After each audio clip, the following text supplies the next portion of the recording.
is probably the first thing to do in terms of introducing Allison. Um, Allison's a Sparks coaching executive. Sparks Coaching, he's the executive coach. And what's going to happen today is going to look at giving us an insight and helping us to hack one of the biggest limiting beliefs to our ability to develop strong leadership. And that's that kind of imposter syndrome type thing, that feeling that you're not enough, that negative thinking that can be debilitating in many cases. And what he will do this afternoon is help you to understand the importance of self-awareness when it comes to leadership. And again, how to respond to disappointment and failure in a way that will, in fact, make you stronger. We all, at times, will have disappointment. We will all, at times, have failure. But it's how we react to that disappointment or that failure in terms of that kind of self-awareness that impacts in terms of how we then positively progress onwards. And of course, did I forget to hit the record? Somebody did hit the record. Thank you, whoever it was, because it wasn't me. Okay. So, Alison, without further ado, I will take down this slide and it's all yours. Good afternoon, folks. Thanks for coming along to the session. My name is Allison. Yeah, you heard that bit right. I mentioned yesterday that up until last Friday, actually, the university still had me down as a she. That's okay. I love that sort of stuff because it happens quite a bit. I remember actually within the last year, actually being at the hospital, and the nurse came around the corner with sheets to ask me about my menstrual cycle, and she fell. I choked not. She fell around laughing. She was trying to take my blood pressure, and she wasn't doing. I actually asked her, "Do you want to lie down and take some deep breaths?" Because she was that past herself. Anyway, that's for the name like Allison. So as Norman introduced me, I'm an executive coach. I run a business called Spark Coaching, where I come alongside executives and help them go further than they could go on their own as a thought partner as such. I'm a qualified counsellor. I have a family of 4, married 25 years, got 4 kids. The eldest is 22, the youngest is 4. It's one of those stories, Something interesting about me is I'm bionic. Okay. I lost my hearing back in my late 30s. I lost my hearing over a 6-year period, and I got it back with a cochlear implant. So in essence, I lost my hearing and had to learn to listen again. And the irony of that is now that I listen to ignite the spark in my client, and I see that as a privilege. It's like a ringside seat to sit and watch somebody change. So today we're talking about developing strong leadership, and leadership is always an inside-out job. So we lead from who we are.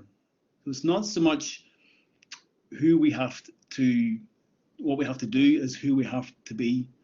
And I want to put that back on you guys straight away to open up the chat box and say, look, who do you have to be for this next chapter you're going into of your life? Now, I understand that there's a good spread of people from different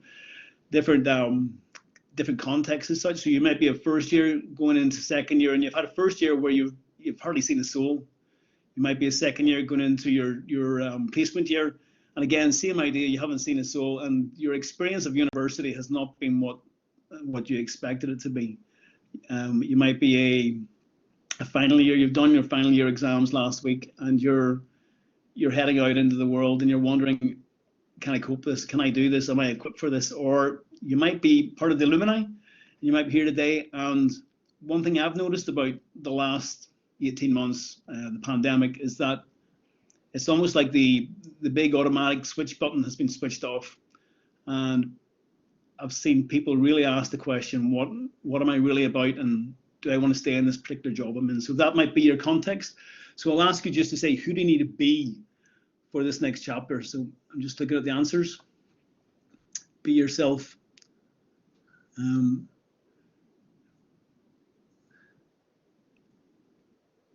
Okay, please feel free to just pop the answers in there, by the way.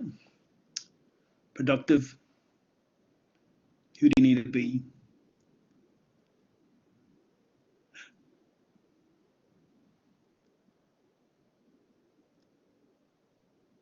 I need to be myself, a better version of myself, of me. Yeah.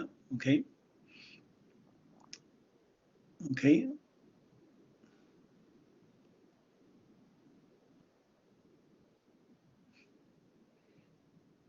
A mother, a colleague, a curriculum leader. Well, guys, thanks for answering these questions. Okay.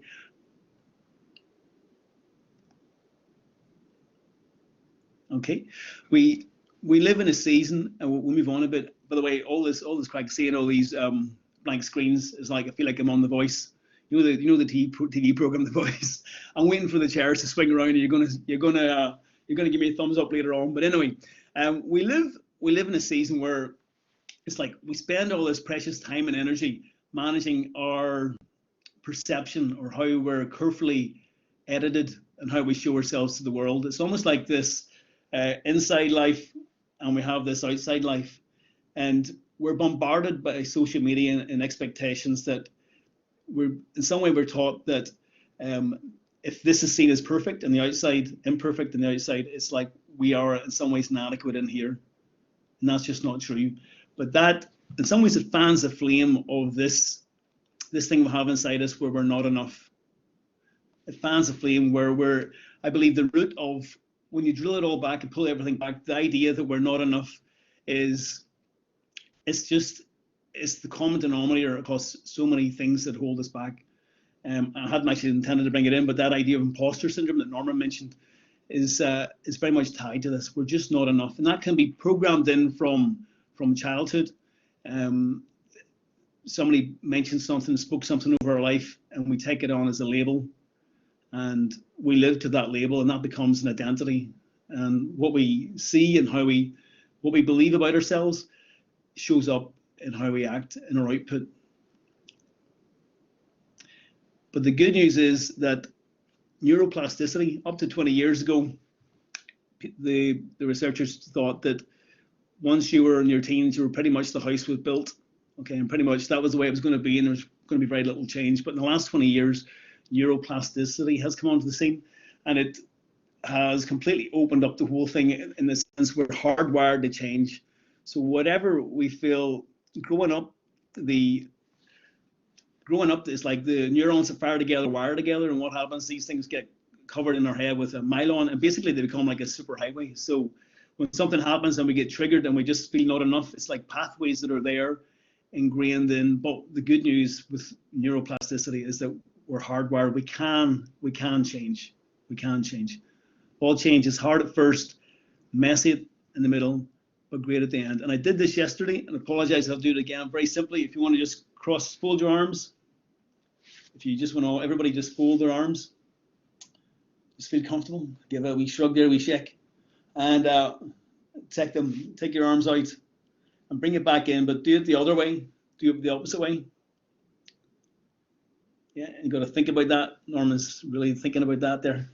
And it just feels a wee bit uncomfortable, yeah. And all change is just hard at first, messy in the middle, but great at the end. So we can change. I cannot mention being enough or I'm not enough without mentioning comparison. We're in a world where we're always comparing, and it's just not fair. And sometimes I think it's like you call a fish stupid because it can't climb a tree, but you're hardwired for something else. In comparison, we should only compare ourselves to ourselves. One motto I've adopted is that I'm not where I want to be, but hey, I'm not where I was. Yeah, I'm not where I want to be, but I'm not where I was. And I'm thinking of my story, and I'll unpack that later on, and what I've come through, especially with the hearing loss, and journeyed coming from I am not enough. And again, we can't mention comparison without mentioning the social media. Social media is everybody puts up their bling, everybody puts up the highlight reel in social media. On a whole, very few people put up the rubbish. So I was thinking about it, if you got 365 friends, that it means that any one day when you go on social media, some of those friends are going to have a highlight day. So as you look at that all the time in social media, and they're having highlight day upon highlight day upon highlight day, and we look at our own life, we think my life sucks. I'm just not enough. you know. And it's like we're comparing our insides with their outsides, which just isn't fair again. Okay, we got the low down on us, we got the dirt on us, how we think, you know, the limiting beliefs, the thoughts, the chatter, and the internal dialogue, and all the thinking that we have internally, and we just see their polished, presumed polished outsides, and we compare the two, and it just is not fair because everybody has their insights. So there, I should bring. I mean, I mentioned about me and the hearing. I guess I don't talk too much about it, but there, I went through a stage when I came out of a hearing, so I just got on with life as best I could. My hearing went, I got the implant put in, and I had to come back into the scene of life, and I was amazed how I developed this thing called learned helplessness. Okay, I learned that when I did this, the counselling course. It was a thing where I just felt powerless to change. Learned helplessness is like, you know, the wee baby elephant comes to the circus and they put the peg in the ground and tie the elephant to it. And the wee elephant tries to get away and pull, and it just doesn't happen. It keeps on trying, and it's still stuck there. And then eventually the wee critter just forgets about trying to get away from the stick. And the wee critter becomes a big critter. The wee critter becomes a big elephant, where if it wants to, you could pretty much take the peg and the tent down. But it doesn't, because in here, it's got learned helplessness. In here, it's got this just a powerlessness. So I'm just saying that because that sort of sense of I'm not enough. I had a journey that to come out of that. I had a journey, just the quagmire of that and how to deal with that. Okay, folks. Do you mind if I just ask a quick question there, Allison? Absolutely. On the basis of what you've said. I mean, I work with a lot of the international students, and I sort of normally do a thing about, you know, levels of confidence and stuff. And I've noticed over the years there seems to be almost like a cultural sort of anomaly whereby, you know, the American students are very, you know, when you ask, you know, who feels that they're confident, you can nearly spot the Americans because their hands go up first, and you can kind of see some of the others kind of thinking, "Am I confident? Am I not confident?" And that in itself makes me laugh because, you know, they're thinking, "Am I confident? Am I not confident?" But with the Northern Ireland kind of, and I don't mean this with any disrespect anybody at all, there's that kind of parochial element to it whereby, you know, it's that thing where, you know, people take you down a peg or two, or you don't want to kind of, you know, sort of give that persona of being uber confident and, you know, kind of able to do the things that you know you can do and that you're brilliant, but you kind of hide that under a bushel kind of thing. It's that tall poppy syndrome, I suppose. Is that kind of where is there an element of truth to that, do you think? Yeah, it's a great question. I think, yeah, we're a creation of our environment, very much so. You know, I believe we create the environment, and the environment creates us. So we're so much unaware of that. The arena we live in our culture, where we're being affected by that. And you're right about the Northern Ireland and the small mindset, whereas the American thing is very much, you know, the environment there, the cultural environment is they're going up through that, where it is that kind of, it doesn't matter if you fail your education, you can still succeed in life to a degree. You know, so you're correct in saying that. Yeah, good question. Thank you. So we're going to look at the three strategies. I'm just going to offer three strategies to deal with I am enough. And the first one is just to normalize it. To normalize it, folks. You ain't a freak. You're not, just because you have these thoughts doesn't mean you're any different than anybody else. You know, whether I'm not smart enough, I'm not thin enough, I'm not intelligent enough, I'm not just not enough. That thing erodes, is like an energy vampire, and it sabotages a lot of what we do. It holds us back. Yeah, we would never go for coffee with somebody that would speak to us the way we speak to ourselves. And we don't have a blindest notion of what's going on, and we bully ourselves to a degree. Sometimes the most toxic relationship we can have is the one with ourselves. So, I mean, we'll be talking about self-awareness later on, but it is that element of becoming aware of what is the dialogue and the conversation we're having. So my first thing is just to normalize it, that from superstars to whoever, everybody has the same am I enough, and question that thing. I'm not enough. The other thing I want to say, the other strategy would be to don't put too much weight on it. Don't put too much weight on it. Now, the thoughts and the feelings come together, so don't put too much weight on the feeling and the thought.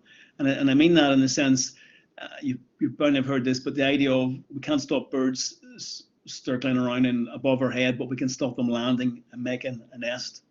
Yeah, and our thoughts are like that. And I want to touch on the thoughts because the thoughts bring the feeling. And if we embrace the thought, it brings the feeling. And this is a multimedia presentation. I want to show you this. You'll remember this because of the simplicity of it. But that, folks, can you get that? What that is? It's a tea bag. Okay. Tea bag is a thought.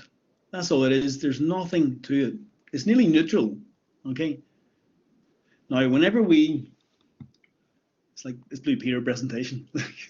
Whenever we put the tea bag in the cup and we add our essence to it, we add our juices to it, okay, and we take that thing on board and we start to mull it over. Yeah, we start to mull it over, and all of a sudden it's like glasses. We put on the glasses, and whatever the scenario is, we start seeing it through those glasses, and it adds to the story, and it adds to the story.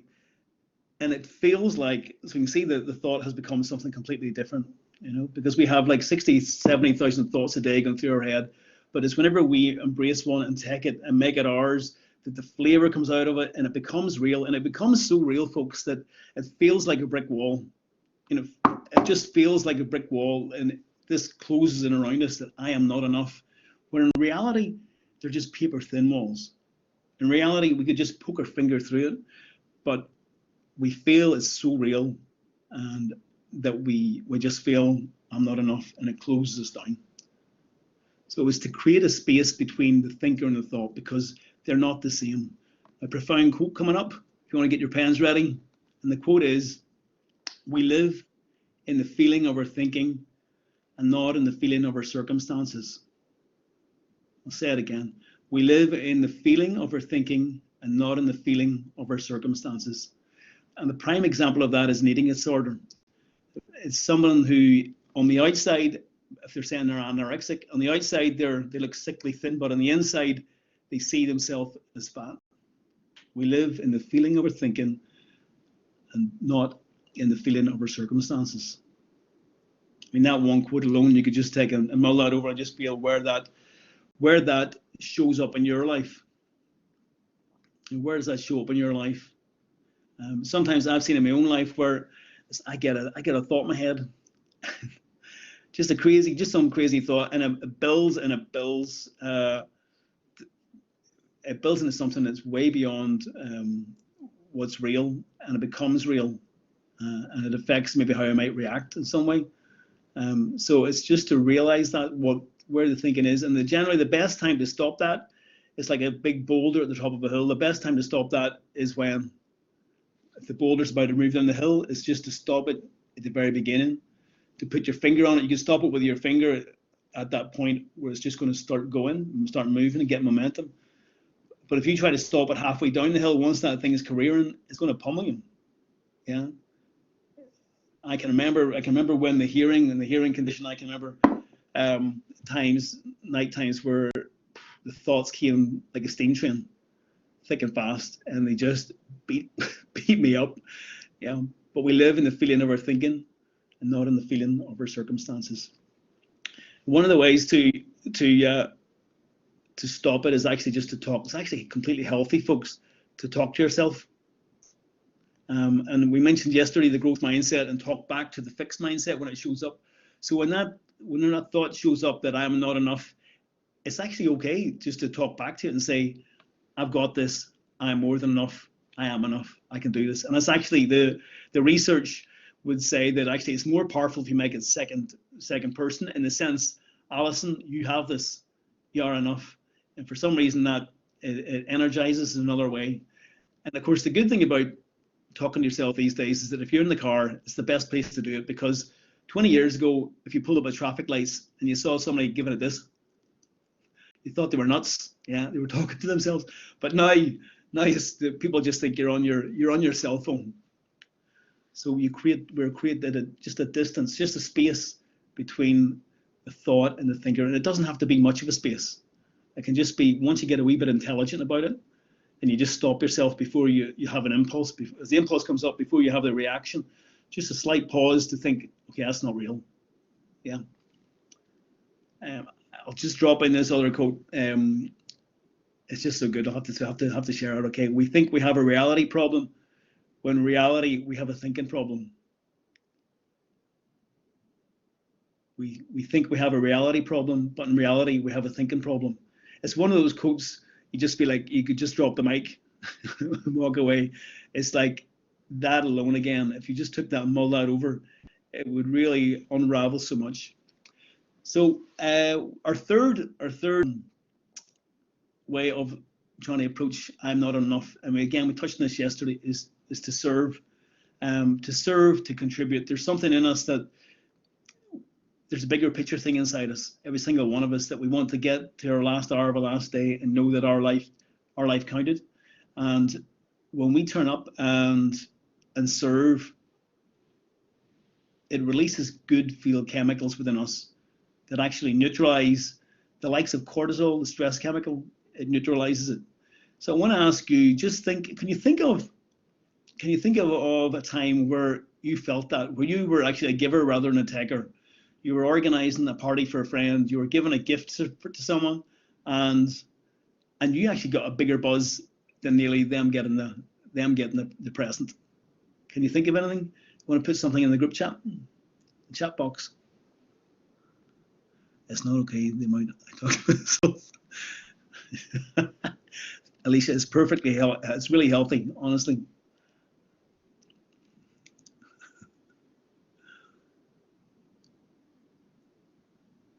Yeah, there's something in us when we start giving, and providing help and support to business colleagues who felt stressed during work demands. Yeah. Yeah. And any other act of service towards my loved ones? Yeah. It's great. Getting someone a present that they love. I know it's simple, but it's always great. I am with you, Olivia, there. Yeah, I've done that as well. All the time I live for this. I love getting people stuff. That's fantastic. Yep. Yeah, I'm there too. Yep. I can remember getting a couple of Christmases ago, maybe 8 Christmases ago, getting presents for the kids, and it was like an after present thing, so we didn't know we were going to get it, and I was more excited than them getting it in some sense. So I just get it, and we saw this all last year with the pandemic. We saw the clap for the NHS. We saw Captain Tom. It was like there was something. The nation was rising up, and there was this. It was really good just to give rather than take.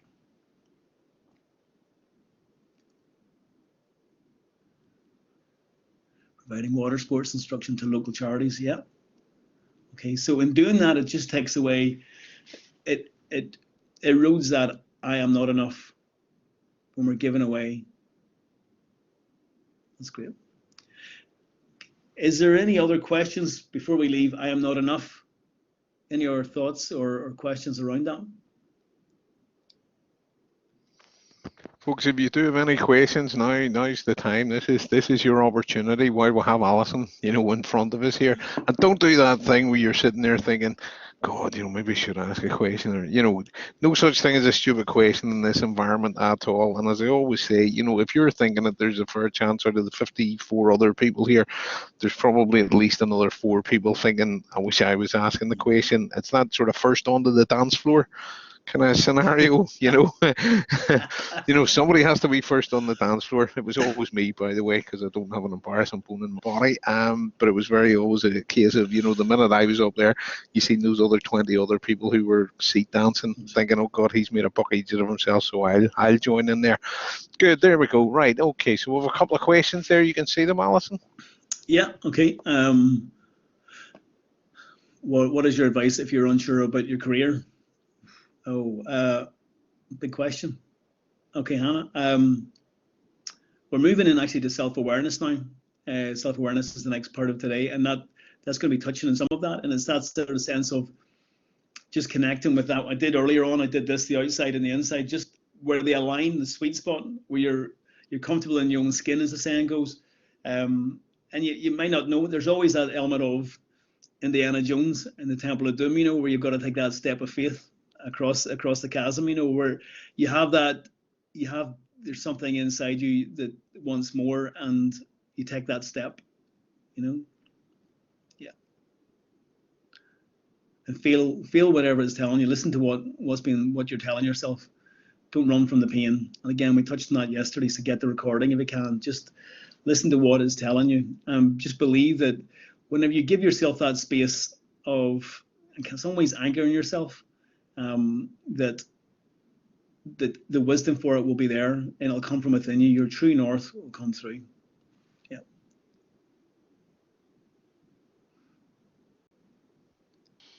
If people would like Okay. to remain Sure. nameless and not have their question attached to their name, we could share the whiteboard, or you can also send a private chat to Allison himself or Sure. Ulster Employability Moderator. I know some people would love perhaps to have a question answered but don't want their name attached to it. So guys, absolutely fine. If you want to look at the participants list, you can send a private chat to Ulster Employability Moderator and Norman will read it out. Or Allison himself, or if people would like us, we can use the whiteboard. There's a brilliant one there about remaining calm during uncertainty. Yeah, I'm just looking at that, Rebecca. Yeah, I mean, things like that, or you go for a walk in nature. I mean, they're kind of obvious things, but it's sometimes in the obvious things. Just get yourself in a position where you're grounded in yourself. Do whatever you do to get you that space, whether it's a walk, whether it's a run, whether it's listen to quiet music, just whatever it is for you that gets you in that space where you feel centered in yourself, and listen to what comes up. Ask yourself the question. Like, I'm actually purposely stare in the mirror and ask yourself that question, and then listen what comes up, and then do it, whatever it is. Okay. How to move on and progress if we feel. Again, we'll be touching some of that at the end here, in our last part of the day. So maybe I'll come back to some of these. These are great questions. I'm just maybe going to have to move on from a time point of view, and we'll see how we're doing towards the end. We have self-awareness. We're moving into self-awareness, and self-awareness is the ability to recognize and understand our drives, emotions, and our moods. Again, so some of this is being brought up in the questions. Our ability to recognize and understand our desire, our drives, emotions, and moods, and then how that affects others. And self-awareness, folks, is always the beginning of change. Again, this syncs with some of the questions there. It's always a beginning of change. It's like the sat-nav. We used to always go on holidays. We still love it in Italy, something like that, and we would get the hire car, and it was the same old thing. We had this beat up sat-nav that we always took with us before the sat-navs were all in the car as they are now. And we arrive at the airport and get the hire car, and you would end up in the hard shoulder on the first roundabout you see, and we'd plug it in and we'd put in the address, and then we'd have to wait. We'd have to wait for this satellite to pick up where we're at, to tell us where we're at before it could take us to our destination. Yeah. And that's self-awareness. Because until we become self-aware, we might want to go to Belfast, but we don't know where we're at. So it's to sink into that. It's sometimes we're in too big a hurry, especially me coming out of the airport. Where the kids were always screaming, and I wanted to get on down the road, and if you didn't listen to it, you would just head off, and we'll pick it up later on, and you would end up all sorts of lost. But it's like I mentioned again yesterday. We have this thing in society. It's like hurry. Everything's hurry. It's like the hurry addiction, and you can tell when somebody's touching on it, because when you ask the question, "How are you doing?" they always reply, "I'm getting there. I'm getting there." It's my question is where? Where is there? There only is here, and it's to be present. There's the number of people that have never checked in with that sat nav, never checked in with that self-awareness, and ended up climbing some ladder of success, only to realize when they get to the top, it's against their own building. Yeah. Without that self-awareness, maybe the ego would step in and take you somewhere where really you don't want to go in reality. I mean, I've had clients who come and they want to be an entrepreneur, and they're pushing and they're leaning, they keep on sabotaging themselves. And then whenever I drill into it with them and respond and point out what I'm seeing in the conversations, they don't actually want to be an entrepreneur, in the sense they want the steady income. They don't want to work all the long hours. So self-awareness arises, and with self-awareness comes the empowerment. I should say, I mean, self-awareness by itself is not the be-all. It's not the be-all and end-all, because sometimes the most self-aware people are the most depressed. Just to bring that balance up, you have to have the empowerment. You have to have the action, the moving forward from it. If you just stay in self-awareness, people who get too self-aware just go down a vortex of not a good place. You've got to have action. You've got to move on. Whatever you're hearing is coming up, and that, to a degree, was myself. Whenever I did the counselling course, when I got the hearing back and I did the counselling course, I learned that we were all icebergs, and that fascinated me, in the sense, an iceberg in the sense there was 10% above the waterline in the conscious realm, and that showed up with people, and that was this part that was outside, but the inside part, 90% of us were under the waterline in the unconscious, and it was the workings of the unconscious that fascinated me, in the sense of all our motivations and drives and limiting assumptions and I'm not enough ideas we have about ourselves are down there. And whenever that would get triggered by something that's happening up here above the waterline, it would show up. Road rage is a classic example. Whenever somebody gets cut up and they're giving you whatever, okay, in that moment, it's not that moment per se, it's triggering something deep down under the waterline, where maybe there's been rejection or whatever in their life, and it's triggered that, and they want to show up in rage. So the iceberg thing taught me that we're complex, layered creatures, and therefore self-awareness is essential to just be self-aware, and that takes time and it takes patience. Every day, I love this quote, every day we're writing a book, but we just don't stop to read it. Every day we're writing a book, but we just don't stop to read it. Whenever I came back from losing a hearing, as well as a compassion to help people change, and it burned something into me, I also I noticed my hearing skills were great. It had honed something and put something in there that I didn't even realize, in a sense, when my ears were closing down, all of a sudden I was reading the environment, and I was programming my brain to read the environment and what was going on and be more sensitive.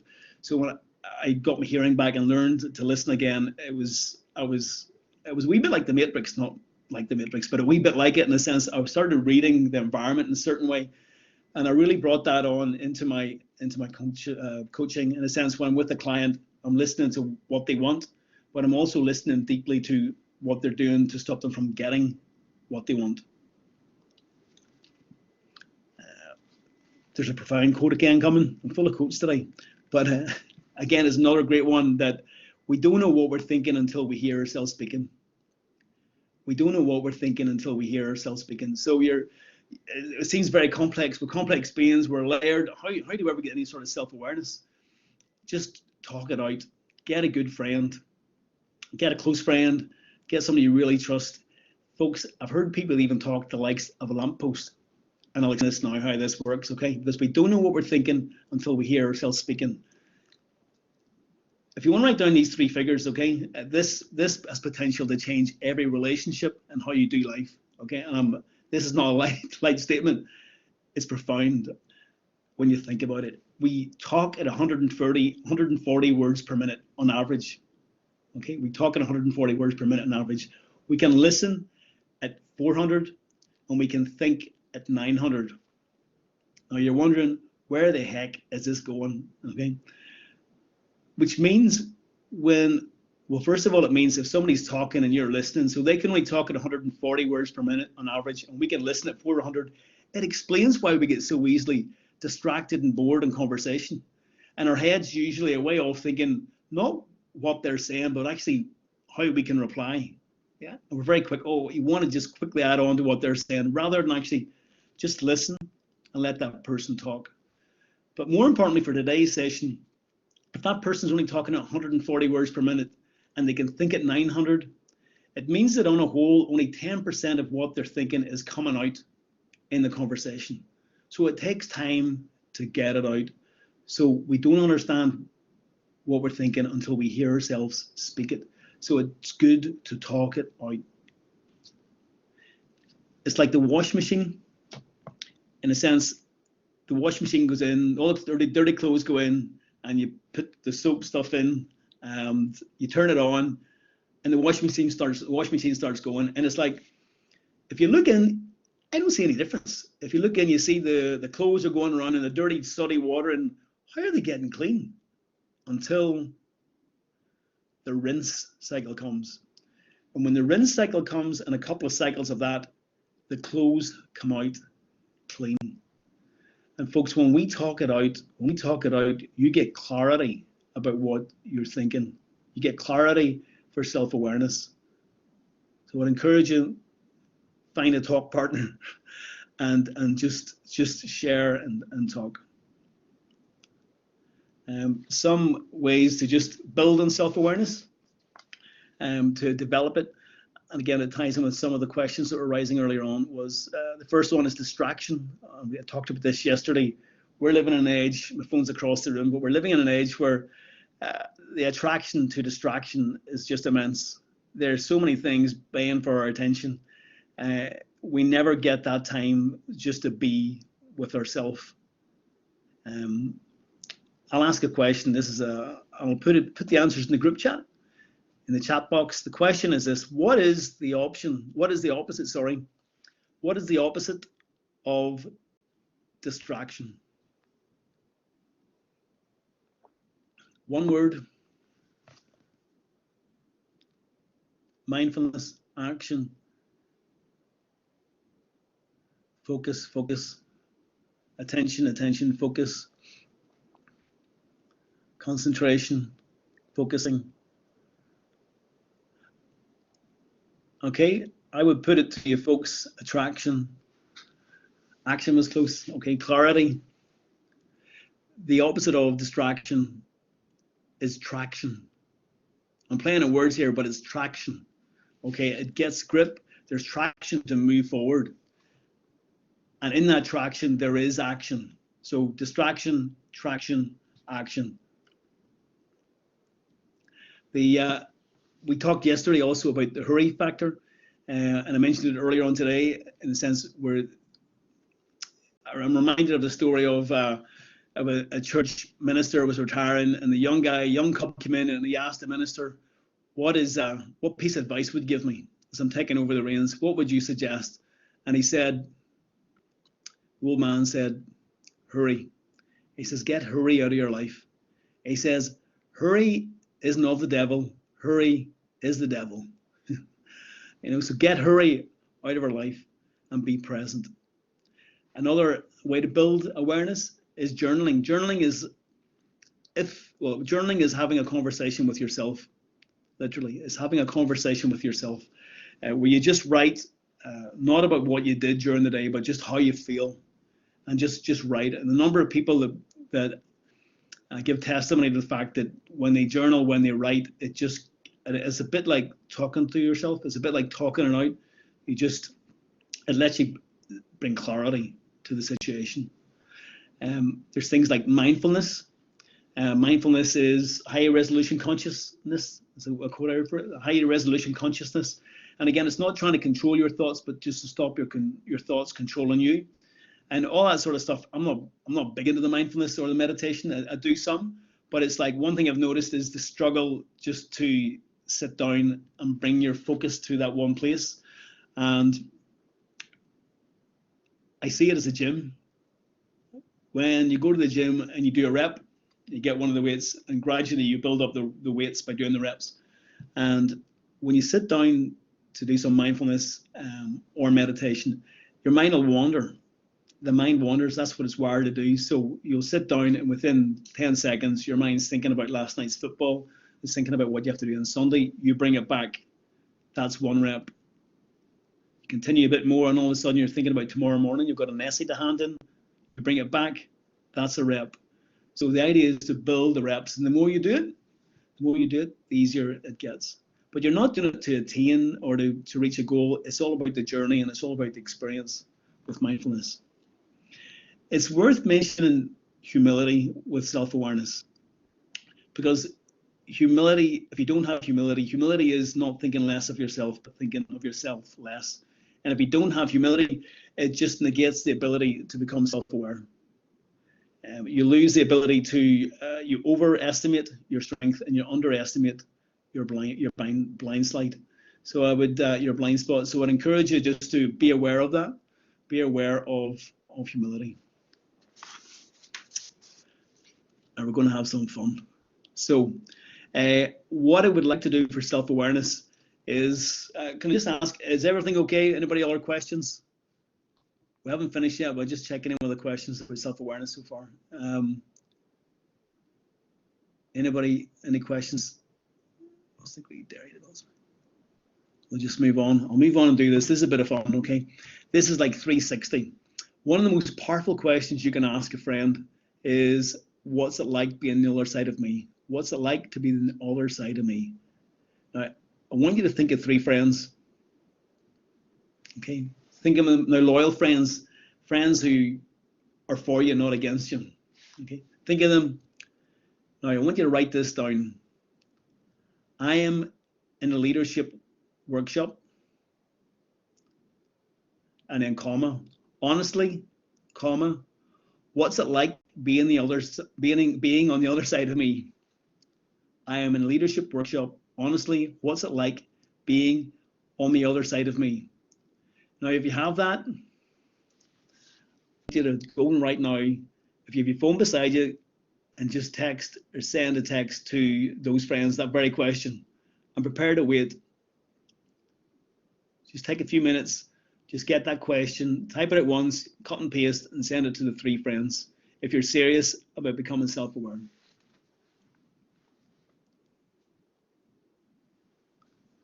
I'm in a leadership workshop. Yeah, go ahead. Sorry, Norm. No, I was just going to say, Kathy, who I've worked with and I've known for a very, very long time. They call her Lucky Kathy because she's friends with me, and they call me Norman. Sweet joke there, Kathy. Sweet joke. Sorry, Allison. No, it's great. I love the Kathy Norman show. I had it earlier on. It was fantastic. I love the humor. If you're not having fun, you're not doing it right. I'm a believer in that, you know. So folks, I'm assuming you've done it. You've sent your friends. I'm being serious. I want to hear replies. If they come in before the end in the next 15 minutes, I want you to put them up on the chat box, okay? Now, you might be getting replies straight away from your friends going, are you okay? Are you on the drink? Or do you need a hug? You know, but we want to hear what the replies are. And the question again was, I'm in a leadership workshop, just to keep it sane. Honestly, what's it like being on the other side of me? What is it like being on the other side of me?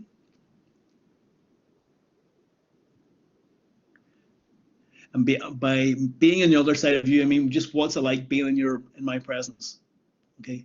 When I come into a room, what do I bring with me? That's what I mean.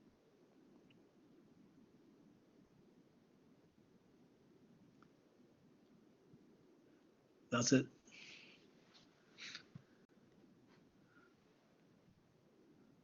Okay, we'll wait with anticipation for the answers to come in.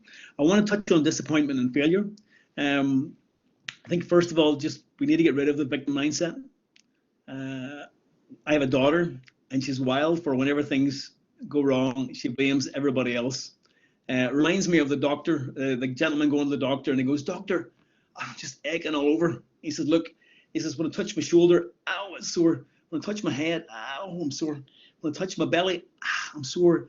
My leg, I'm just sore all over." And the doctor looks at him and goes, "You've got a broken finger." Yeah. And with our daughter, whenever she starts someone and it's everybody else's fault, we go, ow, ow, ow, ow. Okay. So we got to lose the victim mindset, because in disappointment and failure and maybe feedback from it is gold, because that will help us. It's only in those times that we can really A skilled mariner was never made on a calm sea. It's during those times of failure and disappointment that it really puts something into us. My sons, they're both in their early 20s. They did mini rugby, and when they went through mini rugby, there was this. I don't even know if it's still there, but there was this crazy thing they brought out where there was participation trophies. There wasn't a winner. You weren't allowed to say in the competitions that there was a winner, but everybody got a trophy. I mean, that was just a load of rubbish. And it's coming actually through. I was reading stuff from Harvard that, yeah, a lot of psychologists think that's crazy because it robs the ability to build resistance. It robs the ability to build grit within yourself. And sometimes it's a bit like lawnmower parenting. Lawnmower parenting, where is the kids doing the lawnmower and the parents running ahead, moving everything out of the way, so the kid never has to negotiate anything in life.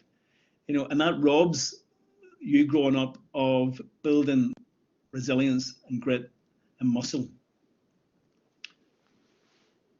Okay, I'm just seeing if there's any answers coming through. Skill mariner was made on a calm sea. Yeah. Okay. We have about 10-15 minutes to go, folks. It's worth, whenever we talk in and dip into disappointment and failure, we can't do that without talking about what's going on internally. We're hardwired, our brains are hardwired to keep us safe. We have this thing in a prefrontal cortex called the amygdala, and it's just scanning the environment every 5 seconds, just scanning the environment, friend or foe, friend or foe. And we get into a position where we get amygdala hijack, where it's like amygdala hijack is where it's stimulated through an event, maybe through a trauma or something, and it's like a house alarm. And you know how annoying it is when a house alarm is slightly broken and it keeps on, it's very sensitive and keeps on going off, you know. And we can have it that through things we've journeyed, our amygdala can be heightened, and it's, in a sense, it's always going off and it's always triggering us into this fight or flight mode. And on that, I would ask you, would you be prepared to turn on your cameras in the last 10 minutes of the session? Would you turn on your cameras?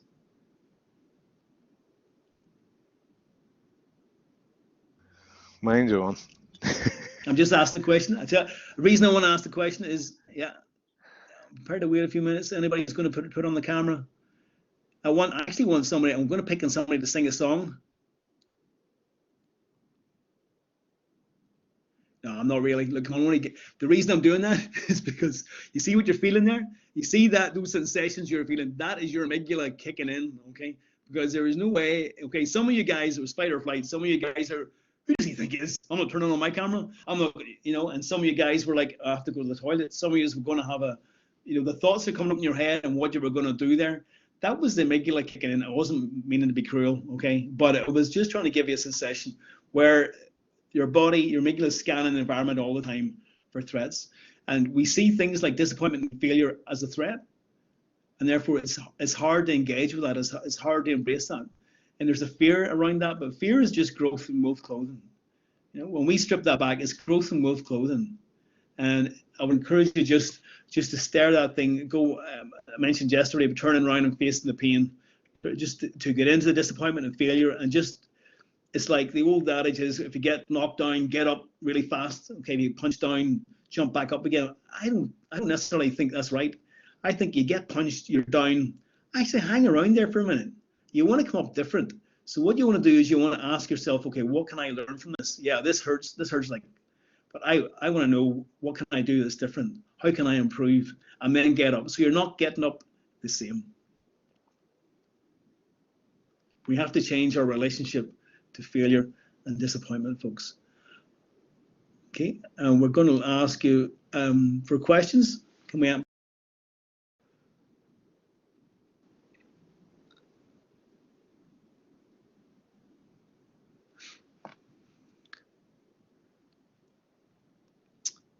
Okay, let me see. Any questions just as we're coming to the end? Any replies to the 360?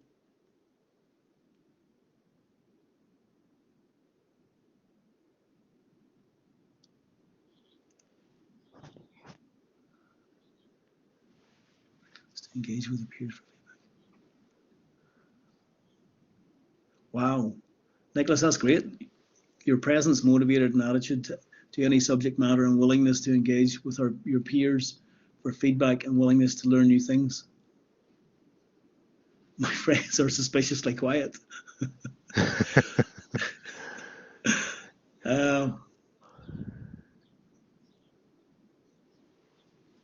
Hey, there's a brave man there. Ewan, Very good, Ewan. Yeah. Do you want to mute yourself if you've got a question?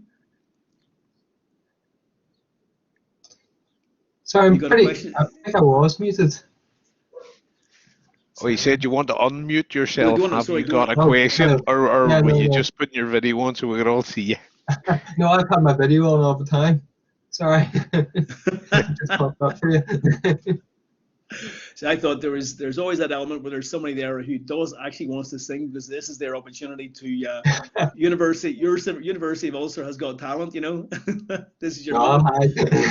But it's great to see you. Do you have a question or anything you want to ask?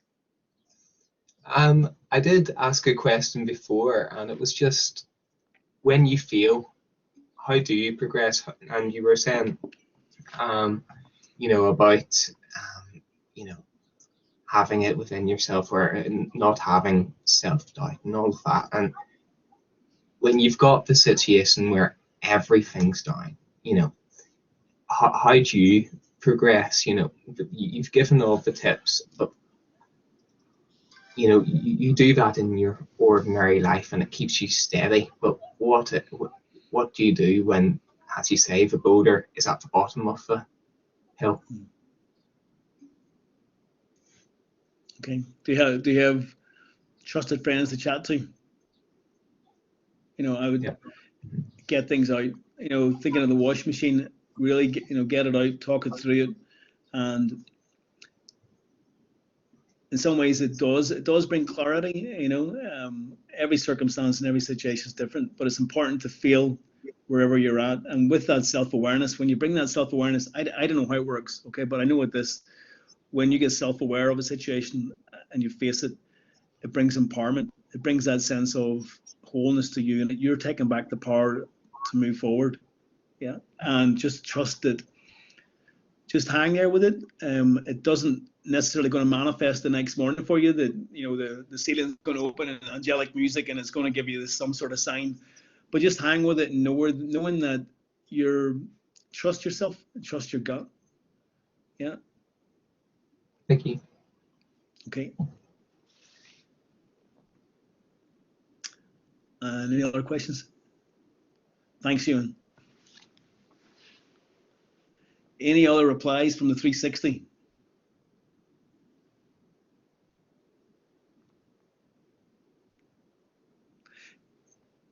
Okay, maybe they haven't come through yet. We have the info. Yeah, go ahead. I love the fact that some people are saying my friends are suspiciously quiet, and I like the one that come back. The Katie there had come back to say, one of the friends go back saying she sticks around because she's cheaper than a therapist. And I think that it's that old joke, isn't it? You know, about, you know, people in Ireland don't go to therapy because we have our friends.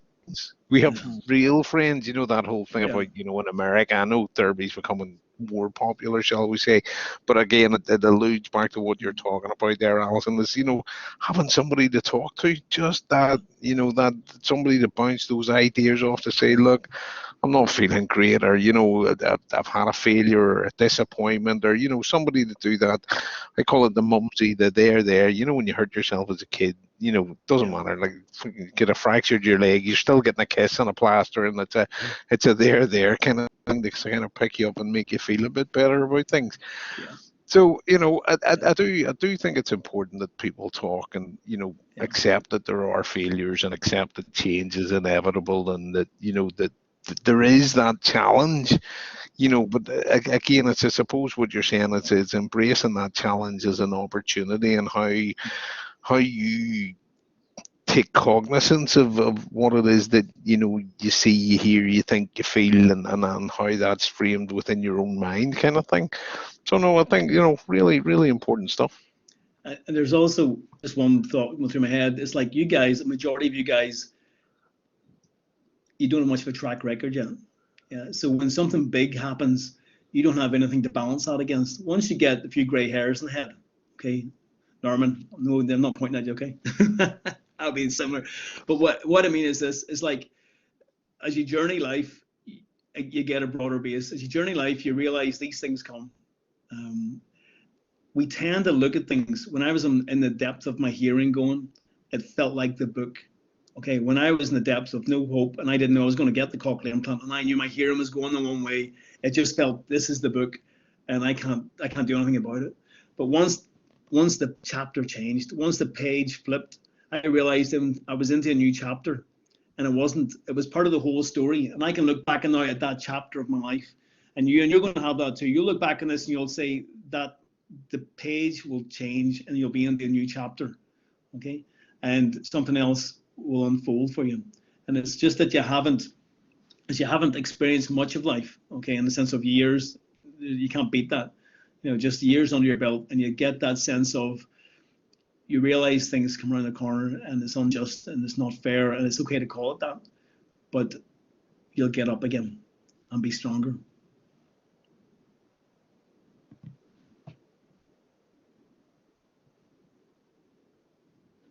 Okay.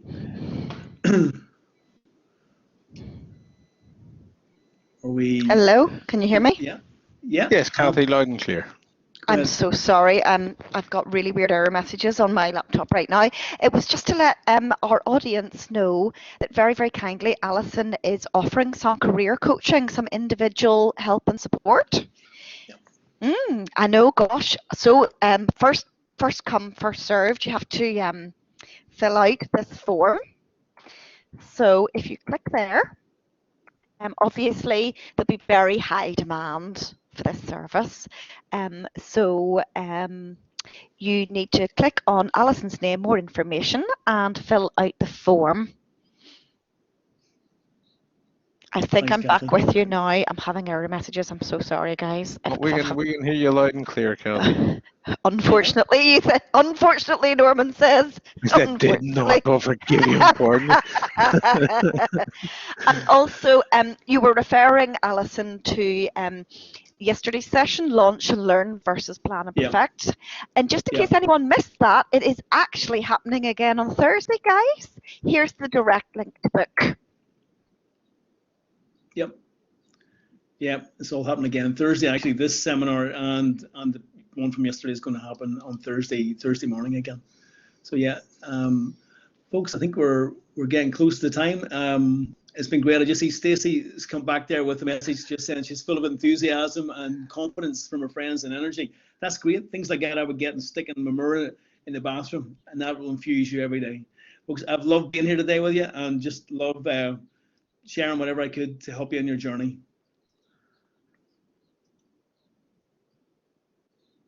There is just an infographic there on what we've covered.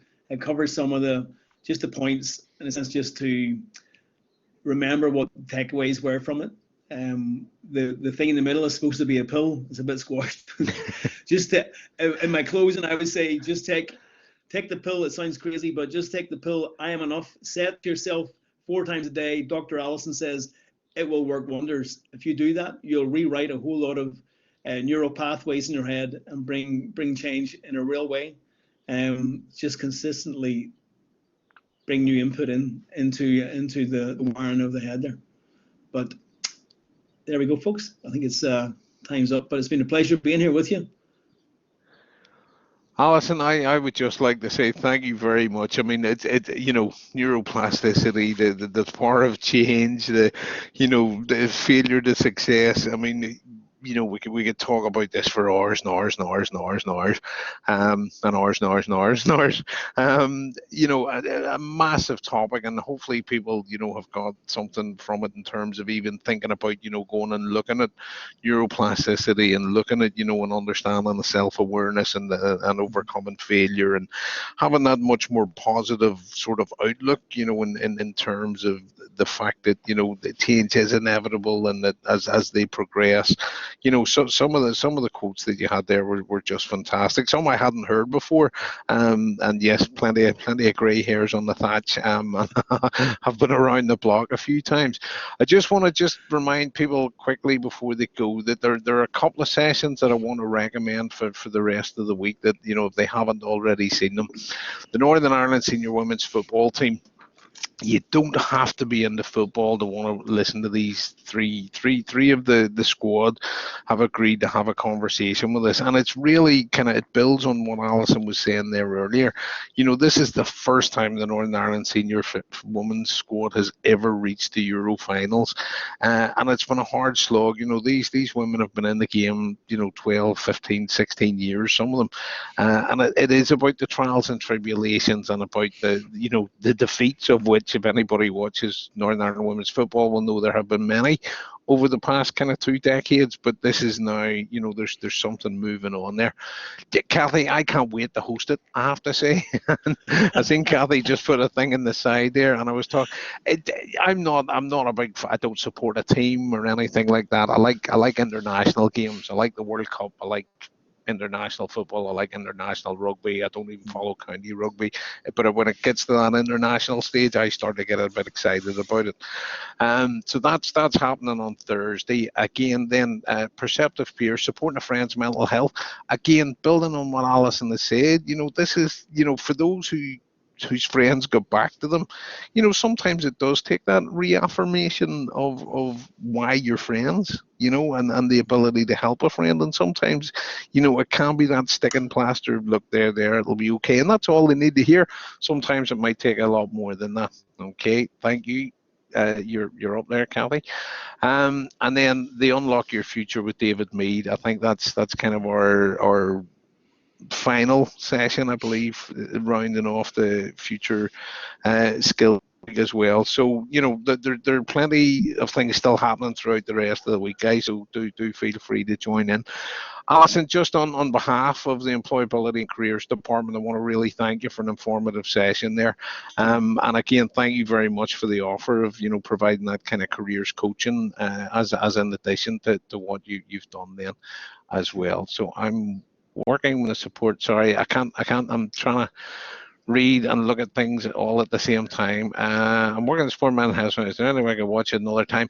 Yes, the recordings. A lot of this stuff will be recorded with the permissions, and they will go up then on the Future UU Skills website. The link to, I believe, they're being curated, stored, available in the Careers at Ulster YouTube channel, is my understanding. But there will certainly be a link in the Future Skills Week or Skills Week, ulster.ac.uk/Skills Week, that you can. There you go. See, Julie, thank you very much. It's all too easy when you have a great team around you. Anybody, anything else they want to say before we rock and roll? I want to, and to the students, to those who were there, thank you very much for all the contributions in the sidebar. You know, it does make life so much easier as a presenter or as a host or co-host, you know, when there is that engagement. So thank you all very much for your time. Allison, I leave the last word to you then. Just pleasure to be here. I love showing up and helping you guys. Take care. See you on Thursday.